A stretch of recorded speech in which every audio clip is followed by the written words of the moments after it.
હિન્દી ફિલ્મના જાણીતા અભિનેતા ધર્મેન્દ્રનું 89મા વર્ષે અવસાન થયું. આમ તો એમ કહી શકાય કે બીજી વાર અવસાન થયું. પહેલીવાર મીડિયાએ એમનું મૃત્યુ જાહેર કરી દીધું હતું, પરંતુ ખરેખર એ જીવતા હતા. ધર્મેન્દ્રના જીવનના ઘણા બધા કિસ્સાઓ એવા છે કે જેમાંથી આપણે પ્રેરણા લઈ શકીએ. એક કિસ્સો તમને કહું. ધર્મેન્દ્ર એમના મા હયાત હતા ત્યાં સુધી દરરોજ રાત્રે એમના માતાના પગ દબાવતા હતા. ઘણા લોકોને આવી ટેવ હોય છે. મારી માને પણ પગ દબાવડાવવાની ટેવ હતી અને અમે બધા ભાઈઓ વારા પરથી એમના પગ દબાવતા.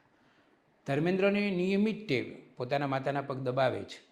એક વખત એવું થયું કે એ ચિક્કાર દારૂ પીને આવ્યા અને નિયમ તો હતો જ, એટલે એ તો માના ખાટલે ગયા અને માતાના પગ દબાવવા માંડ્યા.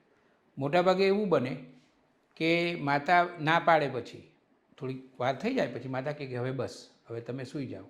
પણ ધર્મેન્દ્ર એ તો દારૂ પીધેલો હતો અને એમના માતા સૂઈ ગયા, એટલે ઘણા બધા કલાકો સુધી ધર્મેન્દ્ર માતાના પગ દબાવતા જ રહ્યા. જ્યારે એમના માતાની આંખ ખુલ્લી ત્યારે એમણે જોયું તો ધર્મેન્દ્ર તો પગ દબાવે છે. પછી કહ્યું કે તું હજી પગ દબાવે છે? તો કે હા. પછી એમને ખબર પડી ગઈ કે આ બહુ પીને આવ્યો છે મારો દીકરો. તો હસતા હસતા એમના માએ એવું કહ્યું કે બેટા એક કામ કરજે, તું દરરોજ આ રીતે ખૂબ પીને આવજે અને મારા પગ દબાવજે. આવી હતી ધર્મેન્દ્રની માતૃભક્તિ. એવું કહેવાય છે કે ભગવાન છે કે નહીં એની કોઈ સાબિતી નથી, પરંતુ એવું પણ કહેવાય છે કે આપણા જે માતા પિતા છે ને એ જ સાચા ભગવાન છે. એમની થાય એટલી સેવા કરવી જોઈએ.